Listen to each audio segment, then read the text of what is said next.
Institut national polytechnique Félix Houphouët-Boigny de Yamoussoukro. Il est un peu plus de 20 heures. Dans 2 salles de cours aménagées en atelier de couture, des étudiants sont en pleine confection de cache-nez. Ici, nous sommes dans l'antre du docteur Aouzita Bla-Essan, enseignante-chercheur. La spécificité de notre masque, c'est que nous avons pourvu juste en dessous une petite ouverture qui vous permet d'insérer une petite compresse imprégnée d'huile essentielle que nous faisons au niveau de notre laboratoire. Ce sont des huiles essentielles d'eucalyptus qui permettent donc de faciliter la respiration et puis de déboucher aussi les bronches parce que c'est un produit qui est un peu mentholé.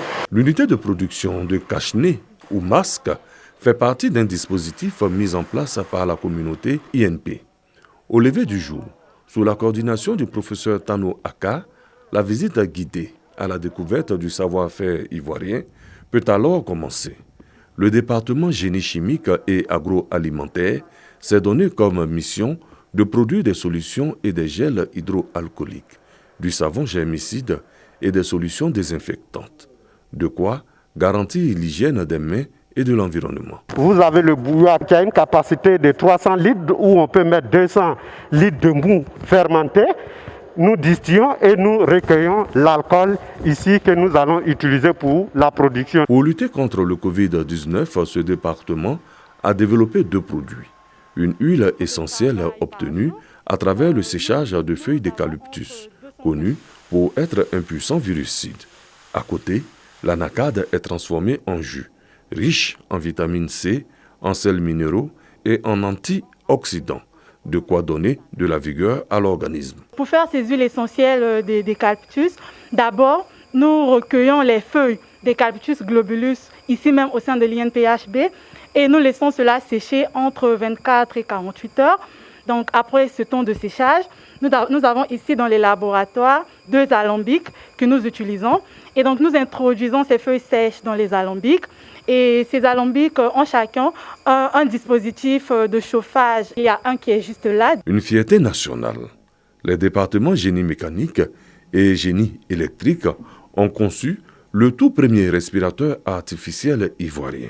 Sa présentation théorique, ici, ce sont des étudiants qui sont à la manœuvre. Une fois la phase d'inspiration terminée, nous avons la phase d'expiration qui sera via ce canal-là. Ce canal comprend un capteur de pression et un capteur de CO2 qui nous permettra de contrôler les différents paramètres du patient. Sur le plan pratique, il est là, le fruit de la recherche et de l'innovation.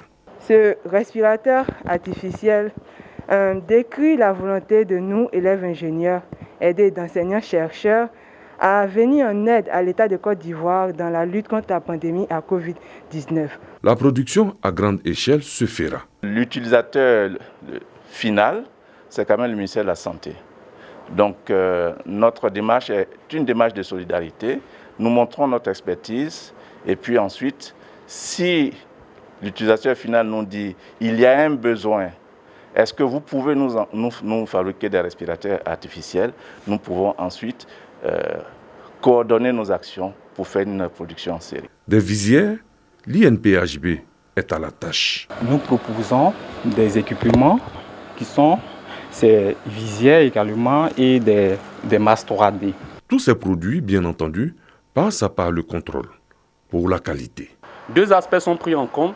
Est-ce que les produits fabriqués dans notre usine répondent aux standards de l'OMS? C'est-à-dire, est-ce que ces produits sont capables d'éliminer les microbes qui sont de la paume?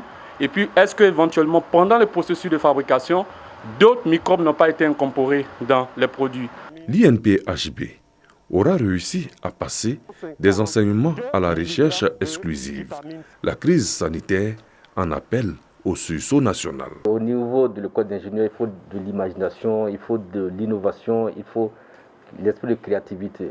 Je vois que les jeunes qui sont en formation ici ont ce type d'esprit.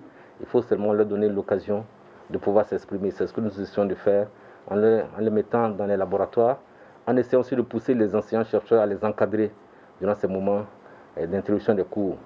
Et donc, ces étudiants et leurs encadreurs aujourd'hui réfléchissent à pouvoir proposer à l'instar des chercheurs des autres régions du monde ce qui peut peut-être nous aider à sortir le plus rapidement possible de cette pandémie. D'autres projets sont en cours d'expérimentation. Ici, Il est clair que la Côte d'Ivoire, dans sa volonté de stopper le Covid-19, pourra compter sur des solutions locales. L'Institut national polytechnique Félix Houphouët-Boigny de Yamoussoukro, fierté du pays, à travers la qualité des enseignements, met en avant un autre pan de son savoir-faire, la recherche.